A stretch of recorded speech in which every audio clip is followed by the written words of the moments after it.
जय हिंद। देखिए यहाँ पर क्लास 10th इंग्लिश के पेपर में क्वेश्चन नंबर 28वां पूछा जाता है। देखिए इसमें लिखा होगा right the central idea of any one of the following poem in, यहाँ पर अबाउट 40 से यहाँ पर 50 वर्ड में लिखना है। और ये 3 नंबर की सेंट्रल आइडिया पूछी जाती हैं।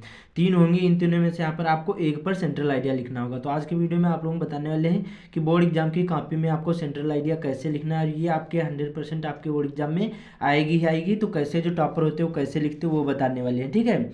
और इस वीडियो में आप लोगों को डस्ट ऑफ स्नो की बताऊंगा और ये बहुत ज़्यादा इंपॉर्टेंट है, 100% आपके बोर्ड एग्जाम में आएगी ही आएगी। तो क्वेश्चन नंबर कितना है? 28वां, और बी वाला है तो इसको कैसे लिखना है बोर्ड एग्जाम की कॉपी में। ध्यान से वीडियो को देखना है। देखिए ऐसे लाइन खींच लेना है और जब भी लिखोगे एकदम न्यू पेज से स्टार्ट करना है। तो कोई भी प्रश्न नहीं उतारना, ऊपर आपको ऐसे डाल देना है आंसर नंबर, बस इतना ध्यान रखना, ठीक है। क्या डालोगे? आंसर नंबर कितना था? 28वां। अब कई कई बार देखिए यहाँ पर जो 28वें की जगह पर 8 होगा तो क्वेश्चन आप लोग कंफ्यूज ना होना, क्योंकि देखिए 7 सेट होते हैं तो 20 नंबर के एमसीक्यू पूछे जाते हैं, फिर 21 ऐसे 22 ऐसे शुरू होता है। और कई कई बार यहाँ पर देखिए 1 2 3 से शुरू होता है। तो आप लोग 8वां या क्वेश्चन हो सकता है या फिर 28वां, तो यहाँ पर दोनों हो सकते हैं। तो आप लोग कंफ्यूज मत होना। यहाँ पर तो कितना है? यहाँ पर 28वां जैसे लिखा तो 28वां ऐसे लिख देंगे। फिर उसके बाद में क्या करेंगे? यहाँ पर देखिए बी वाली थी तो यहाँ पर आपको ऐसे काले पेन से क्या कर देना है? हेडिंग डाल देना है बी, ऐसे कर देना है। और यहाँ पर आपको लिख देना डस्ट ऑफ स्नो, इतना जरूरी है आप लोग लिख देना डस्ट ऑफ यहाँ पर स्नो, ठीक है। अब इससे एग्जामिनर को पहचानने में आसानी होगी। अब कैसे लिखना है देखिए बहुत ज़्यादा इंपॉर्टेंट है, तो आप लोग बस वीडियो को पूरा जरूर देखना। तो अब यहाँ पर देखिए आपको और कुछ नहीं करने की ज़रूरत, बस जैसे जैसे मैं आप लोगों को बताऊंगा ऐसे ही लिखना है। देखिए इन द पोएम क्या लिखोगे? सबसे पहले लिखा जाता है in the poem, in the poem. फिर यहाँ पर देखिए इसको ब्रैकेट में बड़ा कर देना है dust of snow the poet wants, जो कवि है क्या वो चाहता है, यहाँ पर द पोएट वांट्स। फिर आगे क्या लिखा था? टू कन्वे, टू यहाँ पर convey, convey that sometimes, sometimes,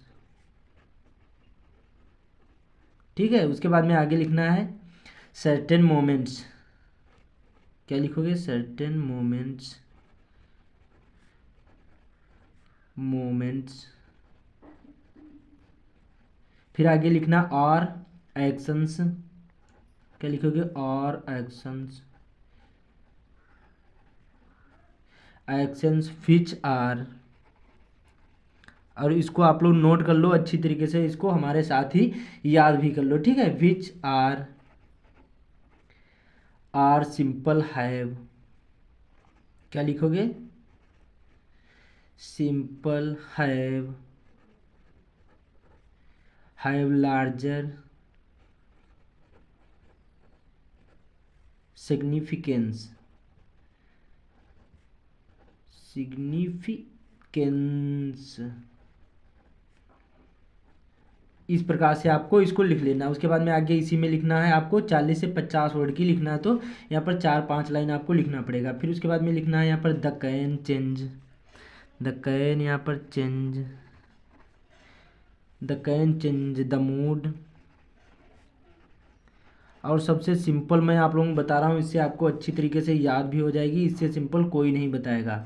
तो आप लोग बस वीडियो को पूरा जरूर देखना। लाइफ ऑफ ए पर्सन, क्या लिखोगे? A person. फिर आगे लिखना है the way A crow, the way A crow sex.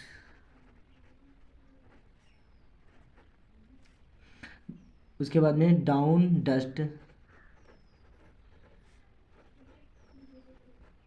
Dust मतलब होता है बर्फ के छोटे छोटे टुकड़े, ठीक है। डस्ट ऑफ स्नो, बर्फ के छोटे छोटे कण या फिर टुकड़े, of snow, dust of snow on the poet, क्या है? कवि के ऊपर गिराया या फिर हिला दिया। इससे क्या है? वो बर्फ के छोटे छोटे कण थे वो कवि के ऊपर गिर गए। तो यहाँ पर ऑन द पोएट क्या लिखोगे? यहाँ पर पोएट। फिर inspires and inspires and gives him the idea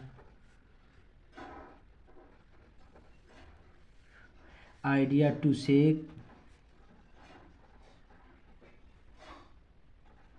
shake off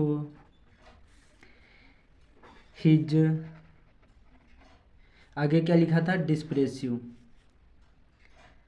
क्या लिखा था, डिप्रेसिव, सॉरी यहाँ पर डिस्प्रेसिव नहीं, डिप्रेसिव थॉट, THOUGH,